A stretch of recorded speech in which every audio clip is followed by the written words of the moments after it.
The topic of the motion in nature is about one country, two systems, and a high degree of autonomy. But it's said by some members that a high degree of autonomy is not absolute. The how high a degree of autonomy you enjoy is subject to trust on the part of the CPG. But in fact, we are talking about one country, two systems getting out of shape and deformed. Well, there should be clearly delineated laws and order, laws and regulations to define the obligations and the do's and don'ts of both parties. And there should be an effective mediation mechanism to resolve possible conflicts between the two places. Yes, in Hong Kong we have autonomy, we have the basic law, but we do not have an effective mediation mechanism. I don't think the Basic Law Committee is able to do that job. There is no effective mechanism, so we can only rely on software referred to by Dr. Priscilla Leung. And I agree with what Priscilla Leung said, and one important software is trust, and the other is self-restraint. There must be deep and broad trust between the two parties, and there should all be constraints on both sides, and the two are interrelated. Mutual trust is the basis for restraint, and restraint is also the basis for trust. Ms. Sarili said that because there isn't enough mutual trust, and therefore the CPJ has no choice but to enhance its concern and what we call interference.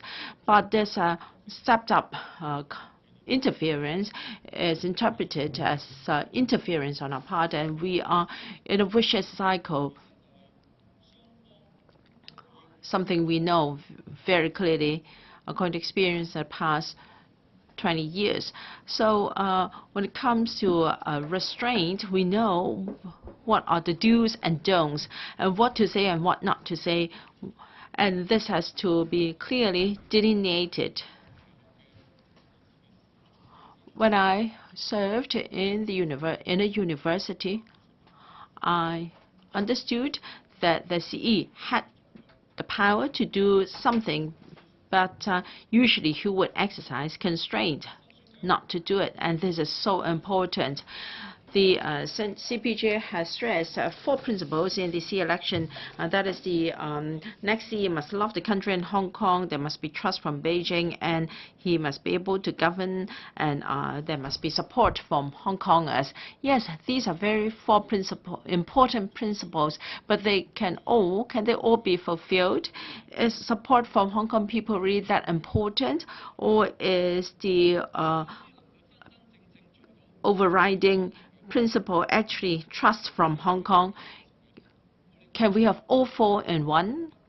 In this election, we see some unsettling facts, as said by members. Officials from the mainland or from Taiwan have blatantly and excessively influenced the inclination of EC members. This is a small circle election laid down the basic law, and we really think that it should be greatly reformed. And then there is the substantive appointment power, and how can we ensure that a candidate has the support from Hong Kong people. Interference and participation from Taiwan and main officials, are they excessive? Well, we have the election corrupt and illegal conduct election.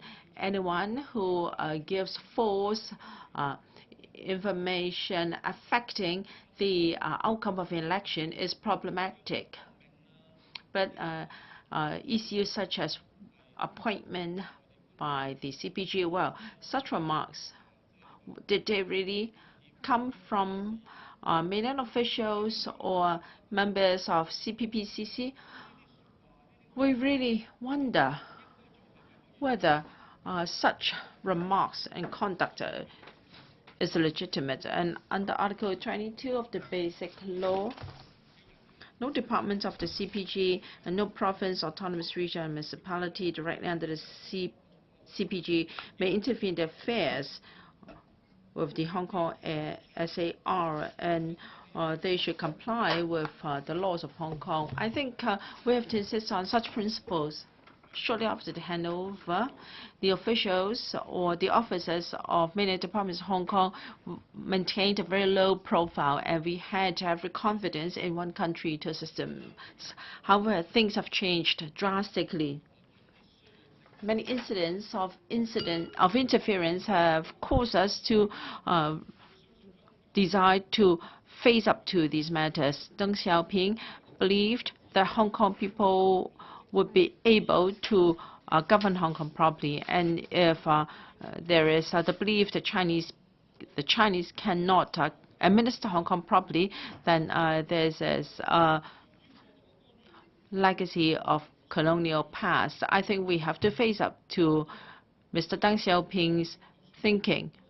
In fact, all candidates from the establishment camp could get support from both camps, but as a result of interference from Taiwan, confrontations and opposition have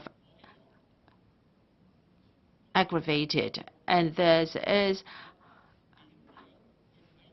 a blow to mutual trust. I want the CPG to tell us how we can have really Hong Kong people in Hong Kong, and how to exercise restraint, and what are things that can and cannot be done.